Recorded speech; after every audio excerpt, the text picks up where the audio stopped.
Won 2 straight to start their series against Tampa over the weekend. Mel went yesterday, they lost. Oops. That's a true story. I'm not going to go back for a while. No, it's fine. Fine. James are in Houston tonight, Sportsnet 1, 8 o'clock. Welcome back. Mel and Sid here with you. Life has many preconceived notions that we are expected to fulfill. Get a job, get married, have children, shower, all the things. You should do that. That last one's one. mine. Yeah. But what if we deviated from the norm? Our next guest, Zale explores exactly that in his award-winning podcast and new book, he's been busy, of the same name, Preconceived. Welcome to the show. Good morning. Good morning. Thanks so much for having me here. The concept for the podcast and then the book, we'll get into how that process went, is incredible because you're a practicing ophthalmologist, right? So that's what you do by day.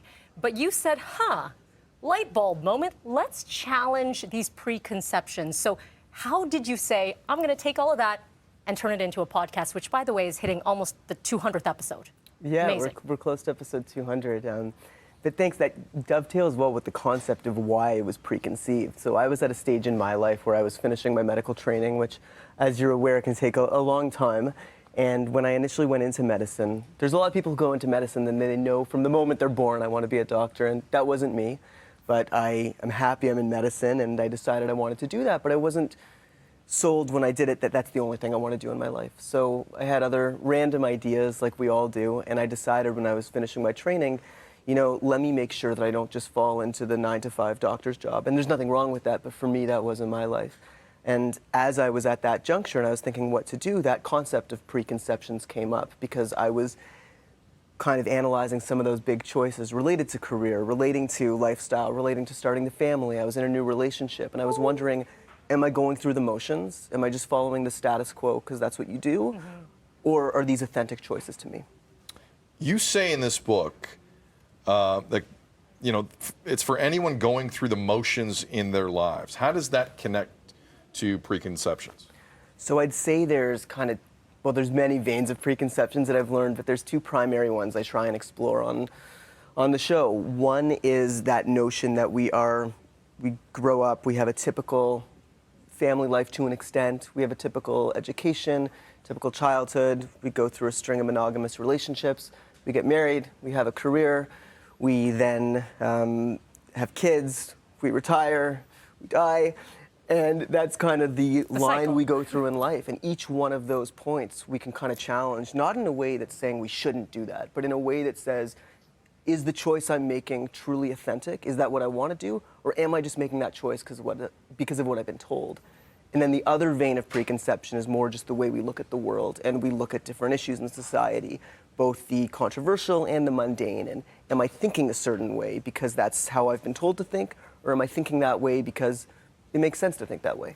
Really interesting. So your podcast, again, as we said, it's close to 200 episodes, and it has an amazing, amazing rating. I went through some of the reviews, and I tagged one out here, and it said, if you want to be intellectually challenged, number one, you're a phenomenal moderator in that you choose your guests to be able to give their opinion, whether or not you agree with it, whether or not your listener will agree with it, but to open their eyes to something else, to at least explore. So you took all of that and went, okay, now I got to get my best stuff and put it into a book, right? On the 3rd anniversary. Is that the process? You just said there's so much response online that I got to go here. Yeah, to an extent. I mean, some of it, that was very kind of you to say that comment. And part of it was just I thought it would be a cool project to do. It's not so common where you take all the episodes in a podcast and you put them together. And I think you can learn something differently when you see it in a different medium. And even fans of the podcast said to me, and even when I was editing them and I was reading them, I learned things where I felt the author articulated it in a different way than they had articulated it on the show, and it illuminated certain things for me. So yeah, it's basically a collection of over 50 of the guests, and it's not direct transcripts from the podcast. I asked them each to write a short piece, an essay, or a short story addressing the greatest preconception in their area of expertise. I have found, forgive me for diverting here, I've found the biggest preconception issues come between parents and kids. Something as simple as how a wedding reception should go, and sometimes that's a big issue, and 2, your professional life and where you're going, and are you a doctor, lawyer, how does that work?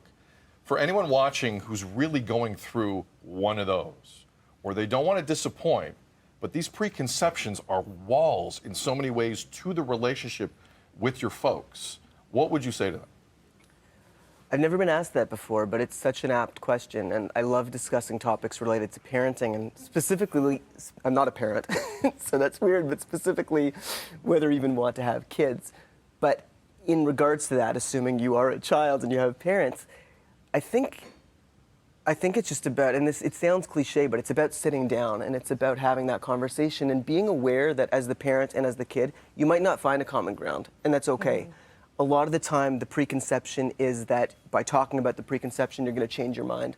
But it's not always about changing your mind. It's just about being aware of it, being aware that you're coming from different places, and understanding that and understanding why you feel that way. I think there's power in that. Very well said. I think opening your mind, perhaps, right, instead of changing your mind. Exactly. There's so much more to ask you. We wish we had more time, but you can check out the podcast now. You can also pick up the book.